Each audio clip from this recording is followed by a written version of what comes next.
Hey folks, this is Fernando doing another video for the Modern Survivalist. In this case, it's going to be 10 items to stockpile for survival and barter purposes. This is something that I have covered in previous videos. If you'd like to check those up, just use the little compass, the search function in my channel. Just click on where it says the Modern Survivalist. That takes you to my channel, and then you have that little search box and you can look up some of these older videos. Actually, this video is going to be strongly based on one of those, I think it was 2012 videos that I did, making reference to some of the items recommended back then and going through that a little bit more. And it's also because of a video, an email that I got recently. Folks, if there's any video that you'd like me to do, any topic you'd like me to cover, just send me an email to fairfile308@hotmail.com or through the YouTube messages. Even though with the Google Plus thing, it's pretty messed up because everything gets mixed in a big pile. You don't know what's comments, what's personal messages anymore. So maybe even leaving a comment in this same video. If you have any specific requests, I'll just check it out and see about doing it and doing a video about that within, of course, reason. So the email that I got basically says, hi Fernando, quick question. I believe there will be a point in time where the United States currency will collapse due to the massive debt we have and the continuous printing of US dollars with nothing like gold backing it up. That's basically correct. Without something physical, limited like gold, something actually physical that cannot be created out of thin air, backing up the currency, you have this problem that it's the loss of realistic value of the paper money, the currency that you have. You have to work. You have to work to earn a living. You either do that through your labor, physical, mental, but you cannot create wealth out of thin air, you as an individual. Now there's people, unfortunately, that have that option. They just printing money, or even faster, just punching zeros in a computer, they create artificial wealth out of thin air. Since you cannot do that, they're stealing basically from you by doing so. It's kind of tricky, but once you get once you see the light on how this actually works, you do stuff so as to earn a living, working physically, mentally, thinking of ways of generating money, while someone else just beats you to it by punching zeros, and you'll never be capable of beating that. So it actually diminishes your effort in that system. Maybe not the best explanation, but basically that's it. So yeah, it's a realistic concern. I don't know if it's gonna be maybe I wouldn't be expecting that much of a full-blown all of a sudden economic collapse like it happened in Argentina, especially in a country like US. Definitely the loss and slow slide thing that I've often made reference to. It's not only something that you've already been seeing for a few years now. It's a continuing process of degrading of the economy, which has, of course, an impact in your life, which is not that great. The mail goes on. What do you think is the best thing to stock up on for future sale and barter? I currently believe these items will be great barter items. Alcohol. First it says, first, number one, ammo. Only sell 22 long rifle ammo for some reason. 2, alcohol. 3, medical supplies. 4, small knives. No, not a bad list overall, but we'll get back to that in a second. What else do you think I should start purchasing in bulk for future trade, barter, sale? Thanks, Michael. Well, Michael, first of all, thanks for your email. I've mentioned this many times, the whole idea of this barter economy that a lot of people expect. It's doesn't always work out as some people would hope. It's really not the most practical thing. It rarely goes down the way you wish. So whenever anyone brings up the issue of or asks, I want to buy stuff for bartering after the end of the world kind of thing, I usually say, just don't do it. You have extra money, good for you. Save it, put it in an account, buy something physical that you can use.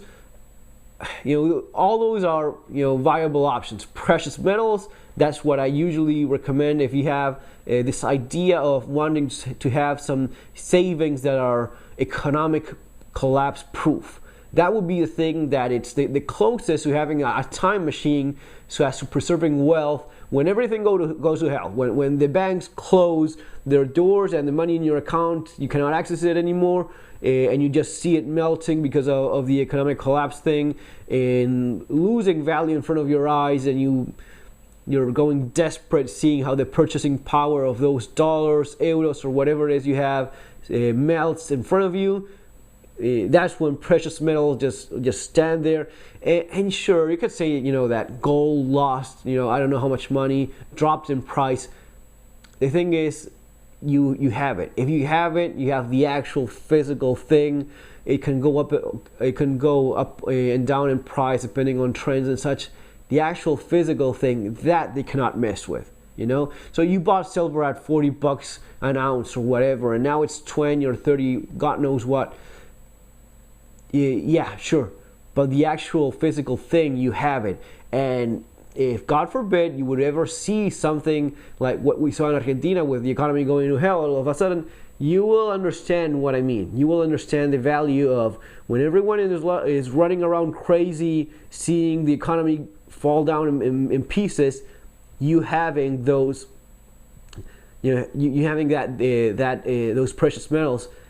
It's like a time machine. While everything goes to hell, you still have that, and all of a sudden everyone wants it, and whatever price it had went down on, or how much money you thought you lost in gold and silver or whatnot, all of a sudden it all makes sense, comes together beautifully, and those precious metals would allow you to acquire a certain amount of goods and services that will make sense. Throughout history, I've said this many times, did videos about it. Throughout history, there's always been somewhat of a common sense understanding of how much a certain amount of gold and silver is worth, and it can go up and down a bit, and or maybe a lot, depending on the way you view it or what you compare it to. You think, wow, gold was like $2,000, now it's $1,000 or whatnot. I lost a lot of money when I bought it at 2,000 in the peak. Yeah, but it's nothing in comparison to losing absolutely everything, like it happens when you're just stuck with pieces of paper with funny writing on it, or even worse, when you're stuck with a number in a computer that just disappears and it's worth nothing at all, nothing. That, at least it's not going to be happening with gold and silver. Being worth nothing all of a sudden, I can pretty much assure you that's not going to be happening. So going back to the thing about bartering and such, and guys, all this stuff I have covered it in extent in my book, the Modern Survival Manual, Surviving the Economic Collapse, link below in case you want to read more about it. And my website, themodernsurvivalist.com, the videos here, plenty of stuff if you want to research or at least see what I think. There's lots of material in those places. If you're just gonna be buying stuff thinking I'm gonna be king of the hill when everything goes to hell, that, at least to me, doesn't make that much sense. Now, if you want to have my opinion of what it is that you should be stocking up on in case of a disaster, an economic collapse and such, here is basically my advice. And it's not going to be as simple as some of the other stuff you may have seen in YouTube or on the internet in general, because they have a little bit of a different take on it. First of all, I've actually seen this go down, and I've seen it not go down like a lot of people think it will. I was just looking for my own video because I remember that I did one. So I looked up, barter item survival on YouTube. Man, tons of videos about you should have this, that. That's all fantastic, and some of those things I'm gonna be recommending myself. But it's not that simple. Why is it? Because it really will depend. At the end of the day, it depends on what's actually happening. So just saying, for the end of the world, or for shit hits the fan, or for this and that, or for survival, and for barter after the end of the world kind of thing, you should have this, and this. No. In reality, things are a little bit more complex. It will depend basically on what's happening. If you have a natural disaster, man-made disaster, where people are basically struggling to stay alive, the kind of things that will be in demand are different from those that will be in demand in an economic collapse, in an economic downturn. Two entirely different scenarios. And within those two, you have, countless different possibilities in which different things will be more of a priority than others. If you have, large amounts of civil unrest, you have people being in danger, struggling with high levels of social violence and crime, then some things will be in high demand compared to a natural disaster where people may be, hungry. It just takes a few hours for people to appreciate water, that which they took for granted, because just turn on the faucet and you have water running that you can actually drink. If a tsunami destroys everything in the path, and the few survivors, looking around with not a glass of water to drink, for those guys, a bottle of water will be priceless. Does that mean that I should stock up on cases of water expecting that specific kind of disaster in which water will be worth its weight in gold? That's the kind of thing that it's makes no sense to expect to just wish for a certain specific event to take place for the item that you happen to stock up on to be of value. So in a realistic approach to this, my advice would be, first of all, focus on things that you actually use yourself, disaster or not. Let's keep it real. The chances of you seeing an economic collapse, natural disaster, they do happen. They do happen all the time. Most of them don't last that long, and if they do, the chances of you of going through one are not that likely. So stock up on things that you are more likely to need in a wider variety of possible scenarios. Even better, things that you're going to be using nonetheless. In terms of water, I think that everyone, absolutely everyone, should have a few cases of water. Bottles of water, water tanks, whatever it is that you are using for water storage, you have to actually have the physical stuff. I've seen lots of times people have empty containers thinking they're going to be filling those up when disasters strike. When disasters strike, there's no time. You have to stock up on the actual stuff. Very much like the actual physical precious metal, and not some internet thing, or stock of precious metals. You actually need a physical thing at hand. Same thing with water. When you don't have it anymore, it's going to be just a few hours where you really start appreciating how important it is. How much water? That's something that asking, like, how long should a piece of string be? Keep in mind that it's about a gallon of water per person per day. How long would you expect to live? Would you like to live for a week? Then have at least a week worth of water at hand. The more you have, the better. But at least for a few days, common sense approach. Something happens, 4 or 5 days, a week worth of water. At least to me, that does make sense. And since we're talking water, we also have to mention water purifying. There's a good chance that if something goes wrong, you will have water around you which you cannot actually drink. Floods, tsunamis, that sort of natural disaster, you're surrounded by water that you cannot actually drink. In that case, a water filter or purifier, it's really, the weight and gold thing does make a lot of sense in that specific scenario. So the first priority for everyone, no matter what, being water, an item that I would definitely want to have would be a water filter. And if you have one, the old saying of 3 is 2, 2 is 1, and 1 is none, you would definitely should think of having a spare. How valuable would that be in a barter scenario thing going on? I think that if it gets to that point, the last thing you would want to get rid of and barter away would be your water filter. So would that mean that I have to have 20 water filters so as to barter in the post-economic collapse economy, or in the Mad Max future barter town? I wouldn't go for that, but I would go for having spares of something as crucial as a water filter. Very close to that, food as well. How important is food for you? Don't think of disasters. Think of right now. You actually eat it every day. Having food, again, it's one of those things that you just cannot have too much.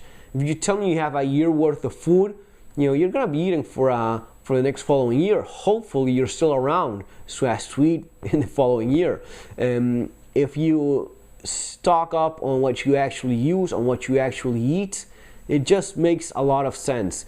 Would that be an item that it's of high demand? Of course, if there's a natural disaster and people, or man-made disaster, and people are fighting to stay alive and need these basics, of course that if there's no food, it's going to be an extremely important and crucial asset to have food. Now, would you want to be bartering away your food?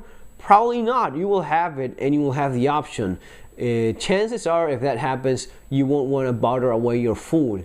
But you just never know. If there's something that you're thinking of stocking up on, and you want to think of it as a potentially valuable barter item, and food would fall within that, absolutely. If the most likely thing happens, which is that you don't see a large-scale disaster, you're still going to be using it.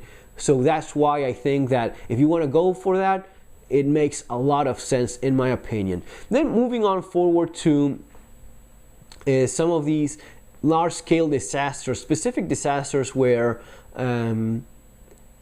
supplies are not coming in. Think of civil war, tyranny, things where you're basically cut out from the outside world.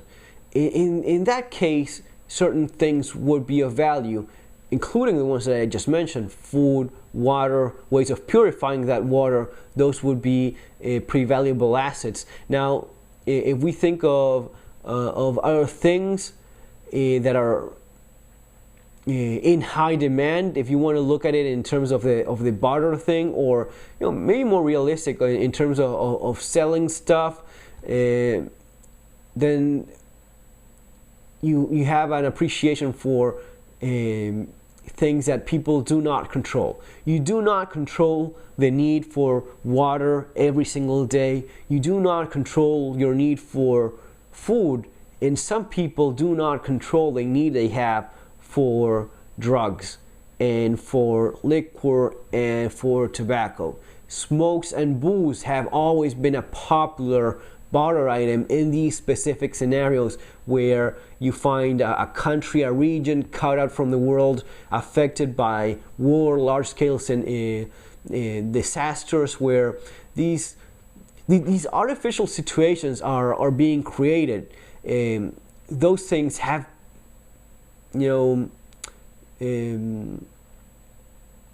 have been always considered valuable barter assets. Cigarettes and alcohol. Would I stock up on those? I honestly wouldn't. And if if you want to go for on the route of alcohol, at least my recommendation would be going for grain alcohol, something that has a use beyond the actual drinking it. If you're caught in a civil war and something like that, where these barter items would be in high demand, then it wouldn't be, it doesn't really matter what you have, as long as it's, if people are desperate for booze, the stronger it is, the more potent it is, the better. So it still falls within those parameters. I think it's Everclear, the one that is a brand of pure grain alcohol. That's stuff that has medical applications. You could use it for disinfecting wounds, disinfecting equipment. You could even use it as a fuel, which is something that we're going to be talking about it later.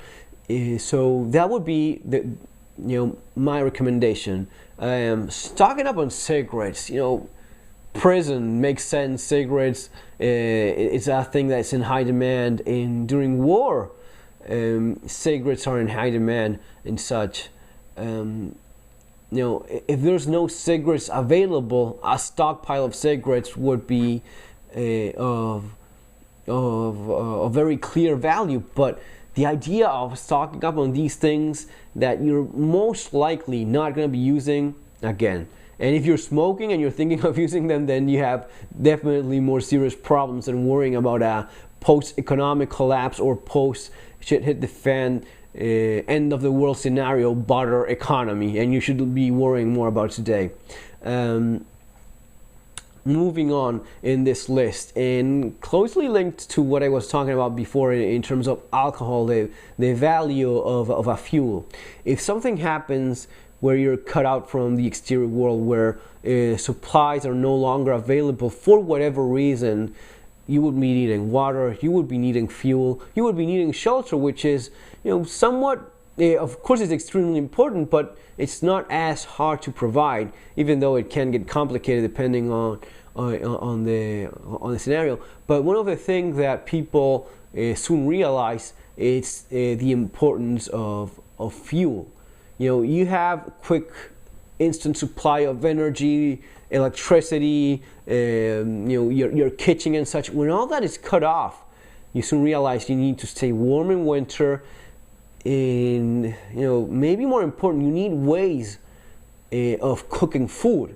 If the food that you have stockpiled is not ready to eat, you need ways of cooking your grains, your rice, your pasta. The less fuel it requires, the better. And if it doesn't need any cooking at all, that's even better. That would be great. But the truth is that fuel is an extremely valuable asset in that case, not only for staying warm, for cooking for your vehicles as well. It was quite recently in US, I think when it was like, say, Superstorm Sandy or some other serious storm, and the blizzards, people really struggling to find gasoline for their generators. And some crazy stories out there of people really desperate for just a few gallons of gasoline.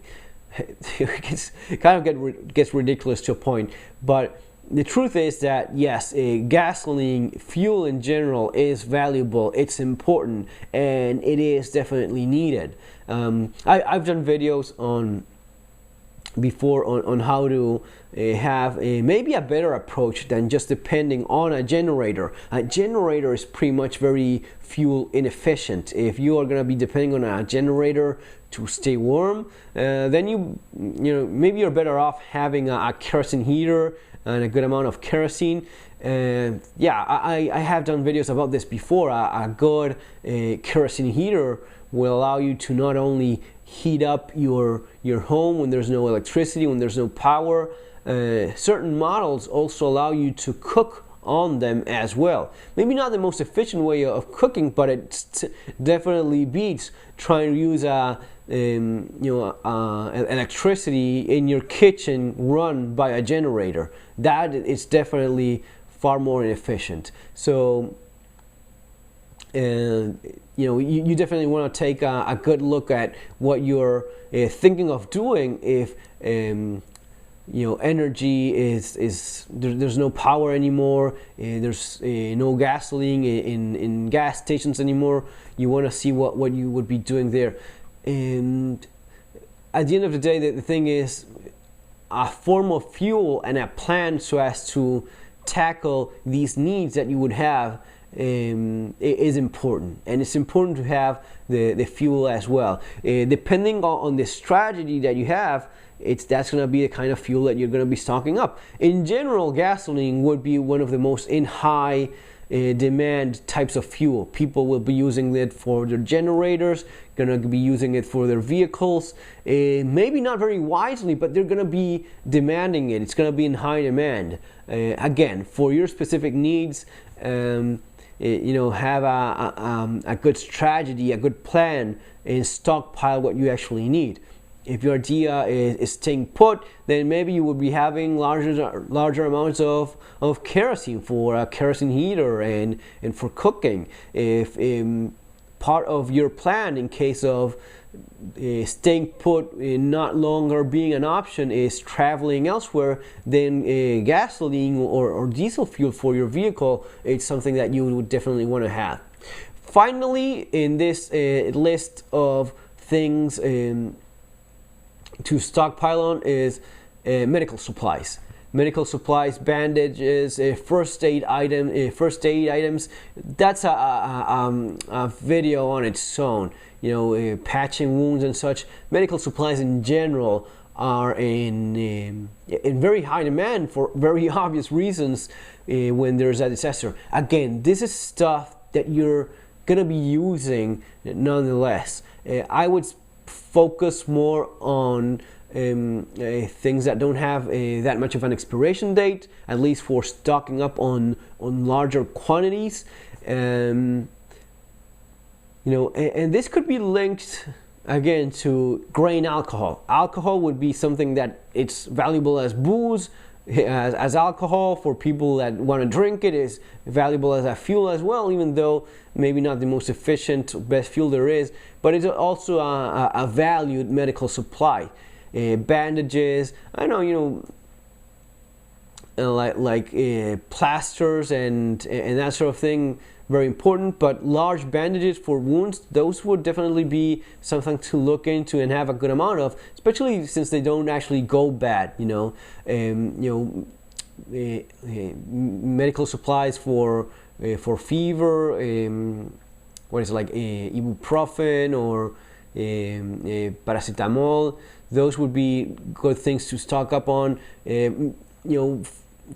Medical supplies for kids as well. Those are coming in liquid form, and antibiotics. Those are maybe the most valuable thing and one of the harder ones to find in terms of medical supplies that are needed when people are hurt and need antibiotics, because if not, the infection would get to them. It's getting a little bit long. I'm going to be doing a part 2 of this video, so it's going to be divided in 2 parts. In the second part of the video, I'm going to be talking about the things I've seen being in high demand in the post-economic collapse situation in Argentina, and that I know that in similar situations would also be valuable. So I hope you enjoyed part 1 of this video, and see you in part 2. Folks, take care, have a great day, see you on our next video.